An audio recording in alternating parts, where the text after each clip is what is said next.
2023년 10월 20일 예수님의 메시지 말씀, 특별 명설교 말씀.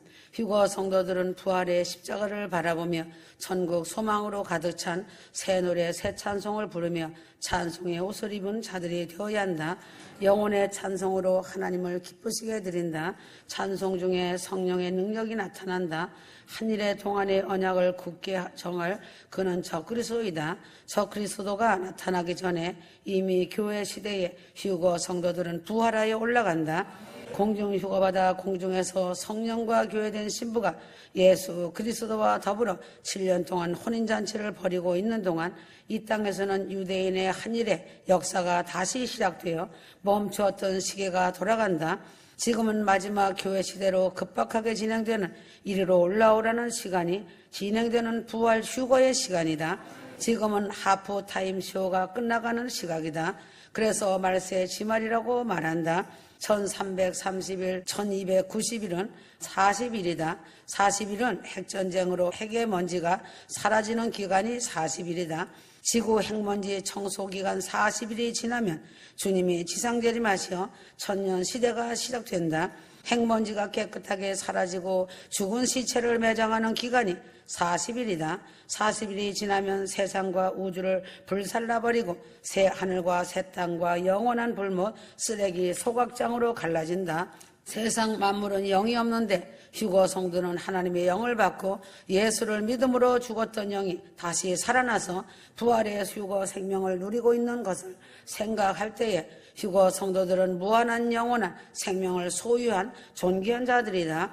내가 존귀한 자라면 영생을 누리면서 영원한 기쁨 속에서 그것도 아버지 집에서 살아갈 사람이라면 너그럽게 존귀한 자답게 열국의 어미의 마음으로 열국의 아비의 마음으로 살아가야 한다. 목사라고 하지만 그 중에 예수를 안 믿는 목사도 있고 특히 예수의 부활을 믿지 않는 목사가 상당히 많은 것이다. 부활 휴거를 믿지 않는 목사가 입술로 머리로 알고 있는 예수는 예수를 믿지 않는 것이다. 가슴으로 예수를 믿는다면 부활 휴거를 믿는다. 예수는 하나님의 아들이시고 십자가에서 내 죄를 대신하여 죽으시고 부활하셨다는 사실을 믿을 때에 예수를 믿는 것이다. 자기가 죄인임을 알고 내 죄를 예수님이 담당하여 내 대신 십자가에 죽으시고 예수는 하나님의 아들이시고 부활하셨다는 사실을 믿는 사람이 예수를 믿는 사람이다. 부활 승천하신 주님께서 처소를 예비하시고 다시 데리러 오시겠다고 약속하신 예수님의 말씀이 믿어져야 하는 것이다. 공중재림하시고 공중 휴거시켜 데려가시는 주님이 확실하게 믿어져야 하는 것이다. 공중재림 주님을 믿지 않는 것도 예수를 믿지 않는 것이다. 죽은 성도의 육체적 부활을 믿지 않는 것도 예수를 믿지 않는 것이다. 처소를 예비하시고 데리러 오심하고 약속하신 주님 말씀을 확실하게 믿는 것이 예수를 믿는 믿음이다. 베드로도 예수님을 3번씩이나 저주하면서 부인하였지만 부활하신 주님이 베드로를 만났을 때 너는 왜 나를 3번씩이나 욕하면서 부인했느냐고 따지지 않으셨다. 내가 나를 사랑하느냐고만 말씀하신 것이다. 하나님은 회개한 죄에는 절대로 묻지도 않고 기억하시지도 않으시는 주님이시다. 이사야 43장 25절 나 곧 내 허물을 도말하는 자니 내 죄를 기억하지 아니하리라. 하나님께서는 내 죄와 허물을 기억하지 않으신다. 회개한 자의 죄악을 기억하시지 않으신다. 하나님의 전능하신 능력 중에 한 가지는 잊어버리는 능력이 있다. 사람은 아무리 잊어버리려 하여도 잊어버리지 않는 일이 있다. 하나님은 잊어버리겠다고 한 것은 절대로 기억하지 못하시는 능력이 있다. 돌아온 탕자의 형은 동생이 재산을 다 날려먹은 것을 잊지 못하여 아버지께서 다시 생각나게 말하였다. 하나님은 회개한 모든 죄를 잊어버리시고 잔치를 벌이며 환영하여 주심을 휴거 성도들은 잊지 말아야 한다. 하나님은 회개하고 돌아온 사람의 죄를 절대로 기억하지 않으시고 완전히 잊어버리신다. 하나님이 나의 회개한 죄를 다 잊어버렸는데 자기 자신이 자기의 죄를 잊어버리지 못하여 늘 죄책감에 눌려서 기쁨이 없고 감사 없고 찬송이 없이 지내는 경우가 있다. 사람은 항상 다른 사람의 허물과 죄를 잊지 못하기 때문에 다른 사람의 허물을 말하고 욕하고 미워하며 살고 있다. 하나님은 나의 모든 과거의 죄와 허물을 잊어버리고 오늘 내가 하나님께 대하여 잘하는 일을 기억하시고 상급을 준비하신다. 휴거 성도들은 하나님 아버지께서 나의 죄와 허물을 잊어버려 주시는 은총을 베풀어 주심을 감사하며 이제부터는 하나님께서 나의 잘한 일만 기억하시고 내가 하늘나라에 갔을 때에 보상과 상급과 칭찬이 있을 것을 믿어야 한다. 이제는 하나님도 잊어버리신 죄를 내가 기억하고 죄책감에 살지 말고 당당히 하나님께 더 잘하여 충성하며 기쁨과 사랑 속에 하나님의 칭찬을 받으며 하나님의 은총 속에서 삶을 살아가는 하나님의 자녀가 되어야 한다. 하나님 아버지는 나의 죄와 허물을 도말하시고 기억하시지 않으심을 믿어야 한다. 하나님 아버지는 나의 죄와 허물을 도말하시고 기억하지 않으심을 믿어야 한다. 하나님은 이제부터는 나의 장점만 보시고 나의 장점만을 기억하시고 계시는 아버지시다. 십자가 부활 복음이 무엇인가? 내가 예수와 함께 십자가에 죽은 것이다. 내가 예수와 함께 무덤 속에 장사된 것이다. 내가 예수와 함께 부활한 것이다. 내가 부활의 생명으로 새 피조물로 새롭게 태어난 것이다. 예수 그리스도의 십자가 죽음은 옛 창조의 종결이다. 예수 그리스도의 부활도 새 창조의 태초이다. 계시록 19장 7절 어린 양의 혼인 기약이 이르렀고 그 아내가 예비하였으니 그러므로 어린 양의 혼인잔치에 청함을 입은 자들은 참으로 복 있는 자들이다. 어린 양 혼인잔치에 초대받은 손님들은 신랑 친구도 있고 신부 친구도 있다. 천국 혼인잔치에 손님 자격으로 초대받은 것도 엄청난 축복이고 영광이다. 시편 45편 14절 왕께로 인도함을 받으며 시종하는 동무 처녀들도 왕께로 이끌려 갈 것이라. 시종하는 동무 처녀들이 누구인가? 시종하는 동무 처녀들은 혼인잔치에 초대받은 신부 친구들이다. 어린 양 혼인잔치에 초대받은 신부 친구들은 어린 양의 아내인 왕비와 함께 새 예루살렘 성 안에 궁궐에서 함께 사는 시녀들이고 비빈들이고 무수리들이다. 신부의 친구들이 어린 양의 아내인 왕비가 사는 궁궐에서 왕비와 함께 산다는 것은 엄청난 복이다. 어린 양 혼인잔치에 초대받은 모든 손님들의 육체는 어떠한 육체인가? 어린 양 혼인잔치에 초대받은 손님들의 육체는 영생하는 육체를 선물로 받은 것이다. 신령한 몸, 영생체 육체는 천국에서 하나님과 영원히 함께 사는 죽음이 없는 육체인 것이다. 어린 양 혼인잔치에 초대받은 손님들은 반드시 예복을 입어야 한다. 초대받은 손님들은 반드시 아름다운 인품, 아름다운 예절, 감사와 감격으로 예복을 입고 어린 양 혼인잔치에 손님 자격으로 참석한다. 신랑 되시는 어린 양 주님의 신부들이 입어야 할 결혼 예복은 거룩한 세마포 예복으로 십자가 보혈의 예복이다. 어린 양 신부들의 얼굴은 해같이 빛나며 달덩이처럼 천만배나 아름다움의 극치이며 신비로움의 극치이다. 고린도전서 15장 44절 육의 몸이 있은즉 또 신령한 몸이 있느니라. 공중휴거의 날 순식간에 호련히 제2의 예수 하나님의 DNA로 변화된 어린 양 휴거 신부들의 육체는 신비로운 육체, 황홀한 육체로 변화된 영광의 몸의 형체이다. 신랑 되시는 예수님의 신부가 된 휴거 신부들은 하나님의 도성 예루살렘성 지성소 신부들이다. 어린 양 신부들은 야고보서 1장 18절 첫열매 알곡 정금 같은 주님의 신부들이다. 신부들은 계시록 14장 4절 어린 양이 어디로 인도하든지 따라가는 자들이고 사람 가운데서 구속을 받아 처음 익은 열매로 어린 양에게 속한 주님의 신부들이다. 어린 양의 신부들은 말라기 3장 16절 여호와 앞에 있는 기념책 이름이 기록된 신부들이다. 어린 양의 신부는 예수 그리스도 어린 양의 아내인 것을 성경은 말하고 있다. 계시록 21장 9절 거룩한 성 예루살렘은 신랑이 신부를 위하여 예비한 신혼집이다. 신랑 되시는 주님께서 신부들을 데려가기 위하여 신부들이 영원히 살 신혼집 새 예루살렘 성을 예비하시고 신부들을 데려갈 날만 손꼽아 기다리신 신랑 되시는 예수님이시다. 신부들을 위하여 천지를 창조하시고 신혼집 거룩한 성 예루살렘 성을 예비하신 분이 어린 양 혼인잔치 주인공이신 신랑 예수님이시다. 어린 양 혼인잔치는 예수님 지상재림 하시기 전에 하나님 보호자 앞에서 7년 동안 혼인잔치는 천년왕국 시대에 하는 것이 아닌 것이다. 계시록 22장 17절 성령과 신부가 어린 양 혼인잔치에 오라고 초청을 하고 있다. 듣는 자도 올 것이요 목마른 자도 올 것이요 원하는 자는 값없이 생명수를 받으라 하신다. 마지막 카이로스 때에 신부단장 기름등불 준비 잘하여 주님 부르시는 휴거의 그날에 공중 휴거되어 전국 혼인잔치에 들어오라고 성령과 신부가 초청을 하고 있다. 주 예수 그리스도의 신부가 되는 것은 사람의 힘으로 신부가 되는 것이 아니다. 그리스도의 몸된 교회는 주님의 몸이다. 머리 되시는 주님이 신랑이시다. 그리스도의 몸된 교회는 주님의 신부이다. 신랑 되시는 주님과 신부인 교회가 혼인예식과 혼인잔치를 하고 영원히 연합하는 것이다. 신부들은 주님과 혼인잔치할 휴거날을 손꼽아 기다리며 소망하며 신랑 주님 얼굴을 대면하여 보게 될 날을 손꼽아 기다리고 있다. 고린도전서 13장 12절 그때는 얼굴과 얼굴을 대하여 볼 것이요 신부단장 잘하여 공중 휴거된 신부들에게 주님께서 상급을 주시고 휴거된 신부들과 혼인을 하신다. 천국 혼인잔치 후에 주님께서 이 땅에 재림하신다. 마지막 때 주님을 맞이할 교회가 신부단장 혼인잔치 준비는커녕 다 졸며 자고 있고 교회들이 평안하다 안전하다 하고 있다.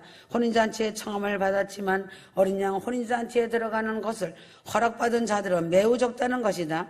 그 이유는 혼인 예복을 준비하지 못한 것이다. 휴거가 임박한 종말의 마지막 때에 어린 양의 혼인잔치가 눈앞에 와 있는 것이다. 세상아 잘 있거라 나는 간다. 이 세상 이별하고 지구 대탈출하여 하나님의 은혜와 사랑으로 공중휴거로 끌어올려 새 예루살렘성 그리스도의 신부가 되어 올라간다.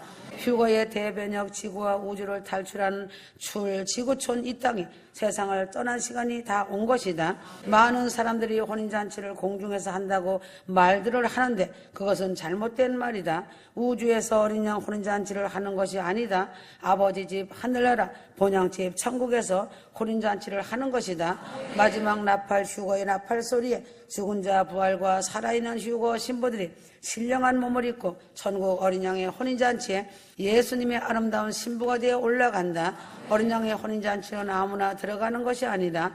어린 양 휴거 신부는 아무나 되는 것이 아니다. 깨끗한 세마포 거룩한 행실로 아름다운 드레스를 입은 거룩한 신부들이 혼인잔치에 들어간다. 어린 양의 혼인잔치에 영광스럽게 들어가는 거룩한 신부들은 놀라운 초자연적인 엄청난 복인 것이다. 어린 양 혼인잔치에 주님의 신부로 들어가는 것은 우주 만물 세상 창조 이래 지구상에서 이러한 기적은 없다. 공중재림 공중휴거는 하나님의 경륜 인류 구속사의 계획에서 가장 중대한 사건이다. 어린 양 혼인잔치에 신랑 예수님과 신부가 혼인하는 것은 가장 놀랍고 가장 감격스러운 기쁨의 엄청난 사건이다. 어린 양 예수님의 혼인잔치는 우주 만물 창세 이후로 엄청난 대규모의 장엄한 잔치이다. 신랑과 신부의 혼인잔치는 최고의 극치를 더할 것이며 천국의 대규모의 장엄한 잔치이다. 신랑과 신부의 혼인잔치는 최고의 극치를 더할 것이며 천국의 대규모의 축제의 날이다. 광대하고 웅장하고 영화로운 어린 양 혼인잔치 자리이다. 신부의 공중휴거와 어린 양 혼인잔치와 예수님 지상재림으로 세상 심판으로 오메가의 끝을 완성한다. 예수님은 사랑하는 신부들과 신랑과 신부로 한 몸을 이루고 연합되어 있는 것이다. 지금은 공중휴거가 눈앞이고 어린 양의 혼인잔치가 눈앞이다. 어린 양 혼인잔치의 주님의 신부들은 창세 이후에 최고 영광을 최고의 축복을 얻은 자들이다. 주님의 어린 양 신부들은 영원 무궁세세토록 엄청난 영광의 극치를 이루며 산다. 어린 양 신부들은 천국의 모든 자들이 우러러본다. 어린 양 신부들은 하나님 아버지의 기쁨이 되고 즐거움이 된다. 신약 성경 여러 곳에서 어린 양 혼인잔치에 대하여 말씀하고 있다. 성경 말씀의 어린 양 혼인잔치와 공중휴거의 말씀, 예수님의 재림에 대하여 많이 기록하고 있는데 깨닫지 못하고 영적 소경이 되어 깨어서 준비하지 못한 자들이 환난에 남아 처절한 고통을 볼 것이다. 휴거와 동시에 천국 상급이 끝나고 어린 양의 혼인잔치가 시작된다. 이 땅에서 육체로 있을 때 하나님 영광 위하여 심은 것이 그날의 상급과 멸류관이 된다. 어린 양 혼인잔치는 하나님의 구속사 중에 가장 중요하고 하나님이 가장 기대하시고 기다리시는 창세 이래로 가장 크고 웅장한 잔치가 된다. 계시록 19장 9절, 계시록 19장 7절 어린 양 혼인잔치는 듣기만 해도 가슴이 설레이고 소망과 기쁨에 벅찬 감동이 생기는 것이다. 어린 양 혼인잔치는 우주 만물이 창조된 이래 최고의 하늘나라 잔치인 것을 알아야 한다. 우주 만물이 숨을 죽이고 어린 양 혼인잔치를 지켜보는 것이다. 우주의 별들도 숨을 죽이고 기다리고 지켜보는 것이 어린 양 혼인잔치이다. 사람만 어린 양 혼인잔치와 관계된 것이 아니다. 우주 만물도 어린 양 혼인잔치와 관계가 있는 어린 양 혼인잔치에는 누가 있는 것인가? 신랑이 있고 신부가 있고 초대된 손님들이 있다. 어린 양 혼인잔치에는 신랑 친구가 있고 신부 친구가 있고 초대받은 혼인잔치 손님들이 있다. 신랑은 누구이고 신부는 누구인가? 다시 한번 깨달아야 한다. 계시록 18장 23절 신랑과 신부의 음성이 결코 다시 네 가운데서 들리지 아니하고 어린 양 혼인잔치의 신랑 되시는 주 예수 그리스도 전능하신 창조주 하나님은 우리의 구주가 되시며 우리의 왕 휴거의 왕 되시며 신부들의 신랑 되시는 주님께서 휴거 신부의 신랑으로 어린 양 혼인식에 서 계신다. 주님은 휴거 성도들의 구주가 되시며 왕이 되시며 신랑이 되시는 사랑의 주님이신 것이다. 어린 양 혼인잔치의 신부는 누가 되는 것인가? 말라기 3장 17절 만군의 여호와가 이르노라 내가 나의 정한 날에 그들로 나의 특별한 소유를 삼을 것이요 어린 양 신부는 하늘나라 기념책에 이름이 기록된 자들이고 주님께서 특별한 소유로 삼은 자들이 어린 양 신부들이다. 어린 양의 주님의 신부들은 사람 가운데서 처음 익은 열매로 여호와 앞에 있는 기념책에 이름이 기록된 자들이 어린 양 신부들이다. 휴거될 신부들은 천국 어린 양 혼인잔치의 비밀을 깊이 깨닫고 거룩한 정금 같은 1등 신부로 신부 단정해야 한다. 새 예루살렘성의 비밀을 깨닫는 자와 시온성의 비밀을 깨닫고 어린 양 혼인잔치의 비밀을 깨닫는 자는 참으로 지혜로운 자요 최고의 복을 받은 자들이다. 깨닫지 못하는 사람은 멸망하는 짐승과 같다고 성경은 말하고 있다. 시편 49편 20절 마태복음 22장 14절 청함을 받은 자는 많되 택함을 입은 자는 적으니라. 만세전에 주님의 신부로 택함을 입은 어린 양 신부들은 아무나 되는 것이 아니다. 여 앞에 있는 기념책에 기록된 휴거 신부들의 이름이 많지를 않은 것이다. 천국 어린 양 혼인잔치에 맨 처음 초청받은 자들은 누구인가? 어린 양 혼인잔치에 맨 처음 초청받은 자들은 하나님께서 택한 선민 이스라엘 백성들이다. 이스라엘 백성들은 천국 혼인잔치에 처음으로 초청받은 특권을 부여받은 민족인 것이다. 이스라엘 백성들은 초청받은 특권을 부여받았지만 안타깝게도 혼인잔치 초청장을 거부하고 등을 돌려버린 것이다. 혼인잔치의 초청을 거부하고 등을 돌린 선민 이스라엘 백성들이지만 사랑의 하나님께서는 선민 이스라엘 백성들이지만 사랑의 하나님께서는 선민 이스라엘 백성들을 사랑하고 아끼시어 포기하지 않으시고 지속적으로 끊임없이 혼인잔치에 초청하고 또 초청하고 계속적으로 초청하신 것이다. 사자들을 세우고 선지자들을 세우고 왕들을 세우고 여러 지도자들을 세우시고 끊임없이 지속적으로 초청하신 것이다.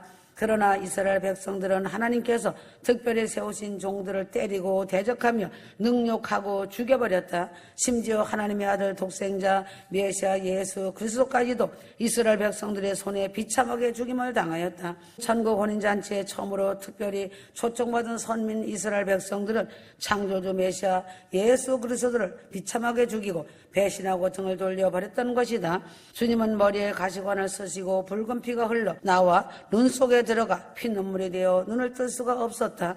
피눈물을 흘리시면서 영혼들을 향하여 울고 계신 주님이시다. 39대의 가죽 채찍을 맞으실 때마다 살가죽은 찢어지고 외마디 비명소리가 나오고 붉은 피가 온몸을 적신다. 십자가의 양손과 양발의 망치로 못을 박을 때 외마디 비명소리가 나오고 머리끝부터 발끝까지 온몸이 피범벅이 되어 십자가 위에 6시간 동안 매달린 채 고통을 당하고 죽임을 당하신 것은 무엇 때문인가? 십자가 보혈의 피의 의미를 깊이 생각해야 한다. 붉은 피로 물드는 예수님의 몸을 감쌌던 수인은 하나님의 피로 범벅이 되었다. 붉은 피로 물든 예수님의 몸을 감쌌던 수인은 무슨 뜻이 있는가? 예수님의 시신을 감쌌던 하나님의 피로 범벅이 된 수인은 주님의 신부들이 천국 어린 양 혼인잔치 때 입고 들어가야 할 신부 예복 세마포이다. 예수 그리스도 십자가 보혈의 피는 하나님 아버지께서 주님의 신부들에게 주는 엄청난 지참금이다. 어린 양 휴거 신부들에게 주는 최고의 결혼 예복이 예수님의 십자가 피로 붉게 물든 수의가 어린 양 혼인잔치의 결혼 예복인 것이다. 예수의 피가 없는 신부는 결혼 예복을 입지 못하여 어린 양 혼인잔치에 참여할 수가 없고 쫓겨나서 슬피 울며 이를 갈게 될 것을 성경은 말하고 있다. 혼인잔치에 초청받은 이스라엘 백성들은 혼인잔치에 합당치 않음을 주님은 말씀하고 있다. 최상의 복을 거부하고 등을 돌린 유대인들은 전 세계로 뿔뿔이 흩어져 1900년 동안 나라를 잃어버렸던 것이다. 지금도 예루살렘에는 유대인 성전이 없는 것이다. 이스라엘은 성전의 역사이다. 이스라엘 백성은 하루속히 성전이 예루살렘에 세워지는 것이 국민적 염원이다. 지금 예루살렘에는 AD 7세기에 지은 이슬람 사원인 황금돔 사원이 성전 장소에 세워져 있는 것이다. 공중휴거 후 적그리스도 짐승이 성전에 앉아 자칭 하나님이라고 선포할 것이라고 성경은 예언하고 있다. 살호 2장 4절 이스라엘 백성이 실족함으로 구원의 촛대가 참 감람나무인 이스라엘에서 이방인에게 구원이 넘어갔다. 지금 이 시대는 이방인 구원의 시대인 것이다. 지금 이 시대는 누구든지 회개하고 주님을 구주로 영접하고 거듭나면 하나님의 자녀가 되어 천국 백성이 되고 신부 단장하며 기름 등불 준비하면 어린 양 혼인잔치 주님의 신부가 되는 큰 은혜와 큰 은총을 잊게 된다. 예수님의 시신을 감쌌던 붉은 피로 범벅이 된 소위가 어린 양 혼인잔치 결혼 예복인 것을 깨닫는 자가 참으로 지혜로운 주거자이다. 이것은 대단히 중요한 비밀인 것이다. 유대인들은 약혼식을 하면 결혼 지참금을 주고 신부를 데려온다. 성부 하나님께서 어린 양 혼인식을 위하여 지참금을 꼭 지불해야 한다. 신부들을 데려오기 위한 지참금이 무엇인가? 지참금이 예수 그리스도 십자가 보혈의 피인 것을 깊이 깨닫는 휴거 성도가 되어야 한다. 하나님의 경륜 인류 구속사 중에서 가장 중요한 것이 어린 양 혼인잔치이다. 어린 양의 혼인식이 눈앞에 실체적으로 다가왔다. 농부의 대가이신 하나님께서 6천년 동안 인간 농사를 지으시고 드디어 때가 되어 이 땅의 신부들을 공중휴거로 하늘로 소환하여 데리고 가시는 할파조 사건이다. 살전 4장 17절 공중휴거라는 뜻은 환희이며 지구 대탈출이라는 뜻이다. 인간의 힘으로 저항할 수 없이 성령의 초능력으로 강제로 잡아채어 순식간에 공중으로 끌려 올라가는 사건이 공중휴거 사건이다. 살아있는 성도의 생체적 육체가 순식간에 오려니 하나님의 초능력으로 썩을 몸이 썩지 아니할 신령한 몸으로 변화체의 몸을 잊게 되는 것이 할파조 사건이다. 유대인 결혼 풍습에 신랑은 신부집에 3가지를 가지고 가야 한다. 신랑이 지참금과 약혼 증서와 포도주 가죽보대를 가지고 신부집으로 가서 신부 아버지가 3가지 예물을 받아들이면 아버지는 딸을 부른다. 신부가 예물을 받아들이면 신부는 포도주를 마신다. 신부가 예물을 받아들이고 포도주를 마시면 즉시 나팔을 불어 약혼을 선포한다. 약혼 후에 1년 동안은 약혼자들이 서로를 볼 수가 없다. 약혼자들이 서로를 볼 수 없는 기간 동안 신랑은 신부를 위하여 신혼집과 신부 방을 준비한다. 아멘.